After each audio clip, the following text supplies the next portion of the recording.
que não parece que é aqui que era para marcar? E essa ideia de pesquisar com criança, como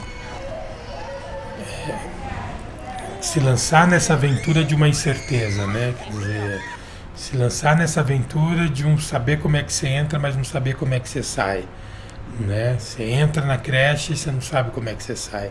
Você pode sair com o teu óculos quebrado, né? Você pode sair com tua roupa babada, né? Quer dizer, e você pode sair desmontado das tuas certezas em relação a uma série de coisas, porque as crianças vão povoando esse universo de imagens que vão desfocando, focando, que vão tirando algumas certezas das coisas, né? Então essa é uma questão que acho que talvez valha a pena, né? Assim, que a gente tem trabalhado, assim, em alguns momentos a gente tem pensado um pouco essa coisa das pesquisas muito, né? Até já escrevemos alguns textos, a ideia da pesquisa como experiência, né? Experiência no sentido de algo que você se lança numa aventura, você se lança numa travessia, né? Experiência como algo que te toca, que te afeta, que te recorta, que te atravessa, né? Não uma experiência no sentido do experimento, né? Quer dizer, estar com essas crianças não é fazer um experimento para eu comprovar a certeza de uma determinada teoria A, B ou C dentro da psicologia do desenvolvimento, ou da educação, ou da filosofia. Mas estar com essas crianças é, em certo sentido, uma experiência de pesquisa, né? Uma experiência, e talvez isso que o Walter chama de uma pesquisa infantil, né? E talvez a experiência tenha a ver com essa coisa de estar no início, talvez a experiência tenha a ver com essa coisa de estar numa travessia, né? Assim, de se lançar numa travessia. Então, essa eu acho que é uma coisa, assim, né? A gente também tem ensaiado um pouco de pensar isso na ideia de uma pesquisa enquanto uma pesquisa pobre, na linha daquilo que o Marcellin, o belga, pensa como uma pedagogia pobre, né? Quer dizer, uma pedagogia que você vai abrir mão de uma série de preceitos que enriquecem a pedagogia, que ditam regras, ditam valores, ditam sentidos, ditam como é que ditam um protocolo de práticas educativas, ditam o que pensar e como fazer, né? E uma pedagogia pobre que escapa a isso, né?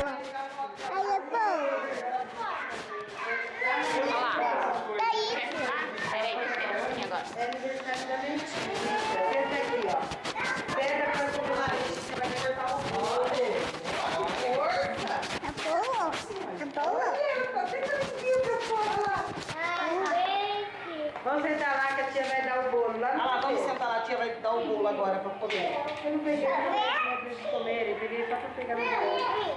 Não, deixa. Vamos sentar lá. Vai sentar lá para ganhar bolo. Vamos sentar lá para ganhar bolo. Eu sinto assim, ao ver as imagens poucas que eu estou vendo e a apresentação que tu me fazes do projeto, é que ele de alguma maneira exige repensar ou resituar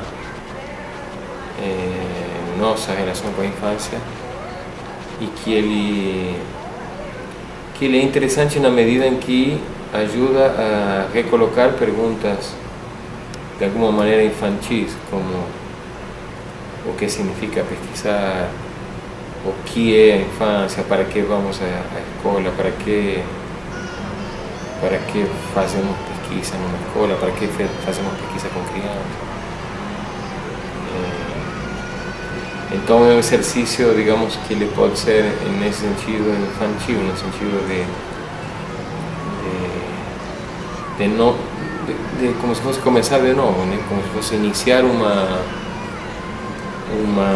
como se você estivesse pesquisando pela primeira vez, como se você não tivesse visto nunca mais, como se fossem as primeiras fotografias que você vê, o primeiro filme que você assiste.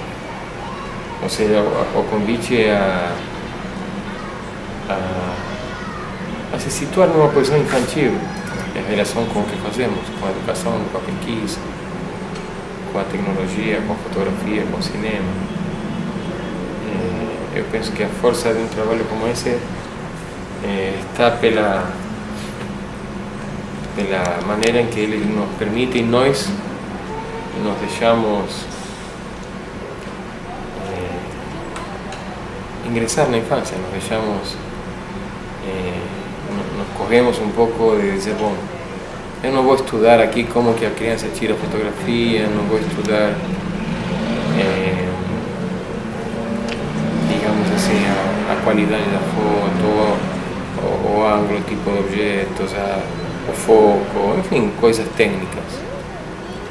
Mas eu vou tentar ver essas imagens infantilmente, ou seja, vou tentar pensar com elas como se nunca tivesse pensado. Elas não têm um sentido, nem um sentido prévio, por exemplo, uma intencionalidade, sei lá, do cineasta, né, quero filmar, pegar aquele ângulo, né, ela não tem nem essa intencionalidade prévia, e me parece que também não tem nenhuma intencionalidade que vai se dando ao longo da própria filmagem, né? Parece que a maioria dessas imagens, sobretudo as filmagens, é quase que como uma câmera como uma extensão do corpo, né? Em alguns trabalhos a gente tem chamado aqui de câmeras corpus, né? Porque é como se a câmera pulsasse, né? Assim, como se ela tivesse uma vida, um corpo próprio, né? Então parece que a câmera vai ganhando isso. E corpos câmeras, né? Porque é como se os corpos das crianças fossem câmeras, né? Assim.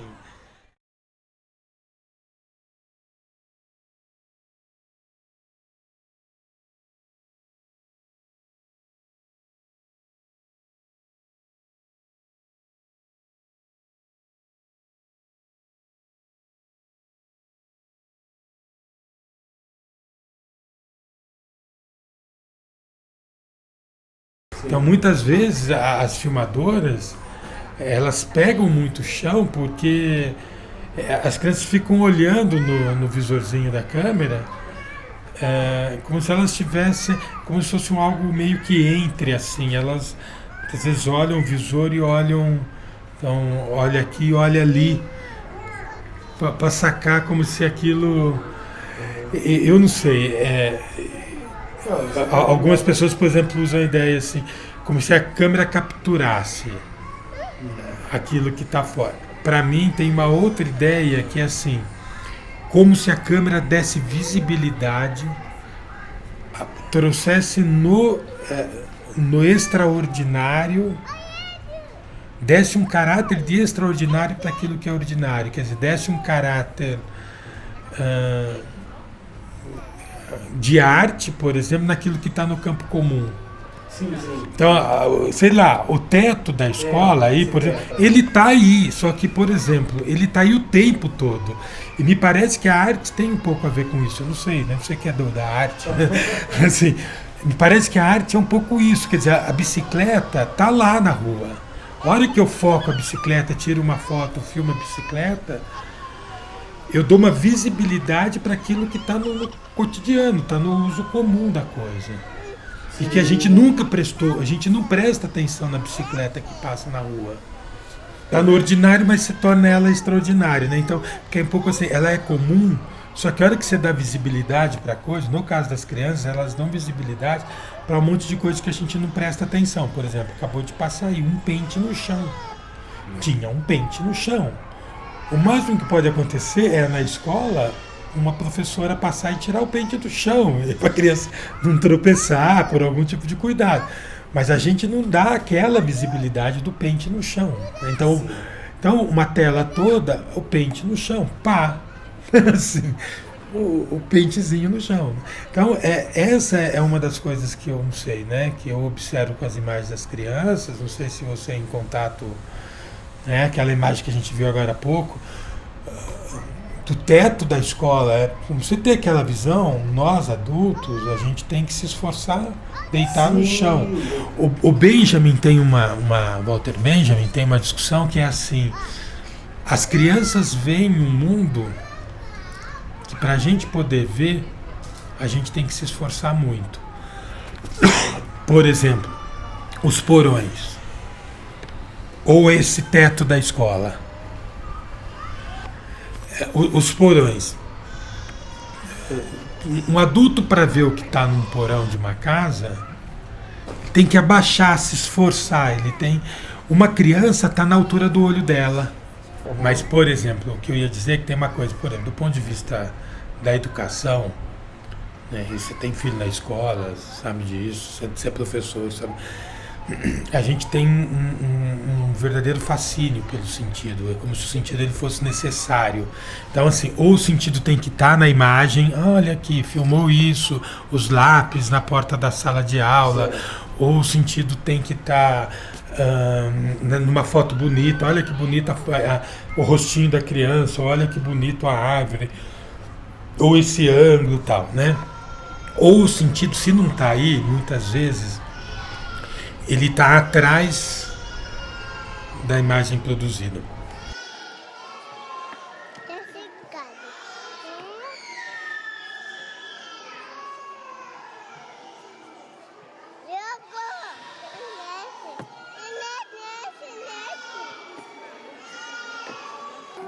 Agora tá.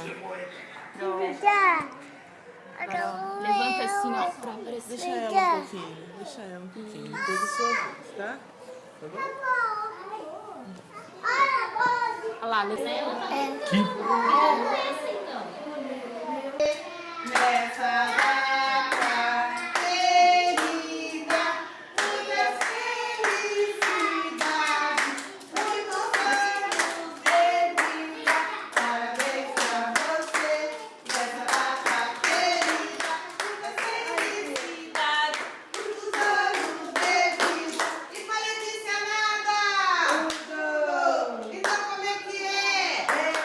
É pique, é pique, é pique, é pique, é pique. É hora, é hora, é hora, é hora, é hora.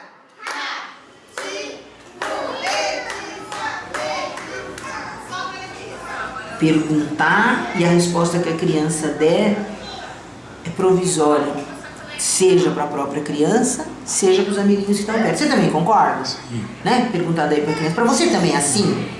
E as crianças poderem, sabe, ter um alívio que talvez na casa dela tenha alguma lei fechada, religião, mas que na creche não. Na creche a gente pode pensar como a gente quer. As crianças têm que ter essa clareza. Não existe verdade única. Preta, cinza, branca, azul, vermelha, de repente um borrão, de repente está ali uma coisa preta e de repente essa coisa parece que volta a filmar, mas na verdade não estava parando de filmar, aquilo faz parte do filme, né? Tem algo nisso, João, que é interessante, né? Assim, que nas discussões na escola, na prefeitura, assim, me parece que acho que é algo que a gente deve cuidar um pouco na educação. E aí eu não sei, né? A gente talvez possa conversar um pouco de como é que a gente pode pensar isso enquanto um conteúdo imagético, uma narrativa imagética, ou quase como se as crianças produzissem uma não narrativa, uma destracinho narrativa, uma outra narrativa, algo assim. Porque, veja, a gente vive numa cultura, na minha opinião, que é uma cultura que a gente vive quase que uma ditadura do sentido. Ou a imagem, o filme, ou a fotografia, eles têm que te dar um sentido, eles dão um sentido. Então esses cortes, por exemplo, que você faz, é um barato que eu falei, será que saiu aqui? Não, é um corte que eu fiz, e de repente esses cortes talvez tenham que se manter, né? Não sei, porque eu acho que as imagens que as crianças apresentam são cortadas e são recortadas. Então tá focando ali o rostinho da criança, daqui a pouco saiu dali e foca o teto, ou foca o chão, ou não foca nada e desfoca lá. Me parece que tem uma questão do projeto que ela talvez seja assim: o que pode as imagens? Essa é uma. O que pode as crianças com um aparato tecnológico em mãos nos oferecer e nos dar a pensar?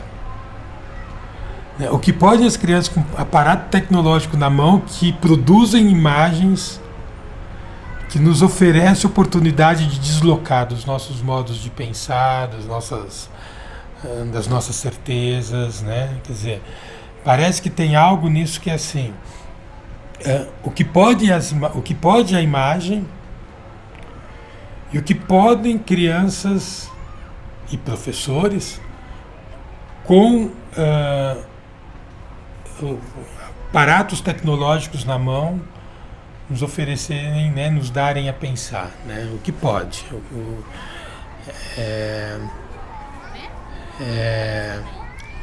Um deslocamento de uma ditadura dos sentidos, um deslocamento de uma ideia de um tempo linear, cronológico, que produz um currículo na escola, um currículo dado, um currículo de um tempo adulto e imposto, né? Uma relação talvez com o corpo forte que as crianças oferecem, que está subtraída na educação. É forte essa relação com o corpo. E o que pode, que eu não vejo, ou não percebo, ou não me afeto, e outros veem, percebem e se afetam. Esse em geral, é o esquema. Você vai filmar alguma coisa, você vai produzir uma narrativa, né? Aí você vai fazer cinema, então você tem que ter o roteiro, você tem que ter a produção, você tem que ter a organização do negócio, justamente porque a imagem é compreendida dentro de um determinado contexto representacional. E aí, sei lá, o que eu imagino, pelo menos, é que pela cabeça da criança não passe isso, né? O fascínio que elas têm pela imagem é por ser um outro olhar para a realidade. Ou é um determinado olhar, como você estava dizendo, focar uma formiga, por exemplo, que está ali, então vão filmar a formiga, vão olhar a formiga, vão olhar o pé, sem se preocupar se isso está dentro de um determinado enquadramento, se isso faz sentido, se isso produz ou não produz uma narrativa. Então talvez o grande lance do trabalho que as crianças fazem com a imagem seja justamente ensinar pra gente a lidar com a imagem de uma forma não representacional, que pra gente é uma tremenda de uma dificuldade. Então, desde antes de saber ler e escrever, as crianças estão sendo educadas. Então, a imagem é libertadora, é emancipadora, mas é também disciplinadora e construtora da reprodução, né?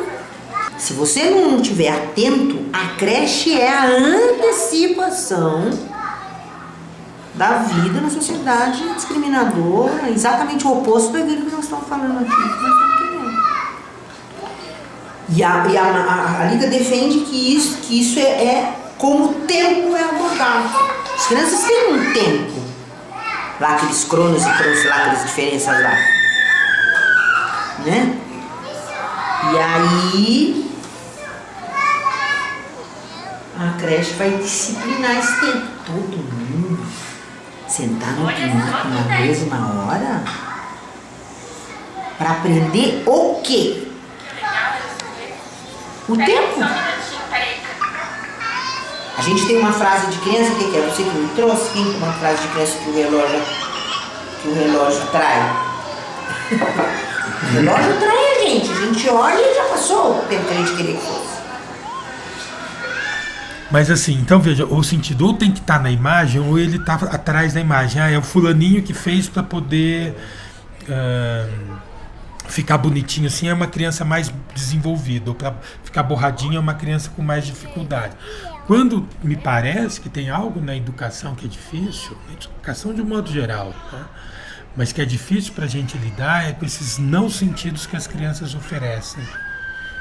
Com essa coisa que ela é mais sensorial, que ela está mais no campo do sensível, que ela está mais no corpo, que ela vai produzindo vertigens, que ela vai produzindo sensações, que se a gente fica aqui o dia todo olhando essas imagens, você sai nauseado no final do dia, né? Quer dizer, e é difícil para a gente lidar com esses não sentidos que as imagens acabam por produzir, né?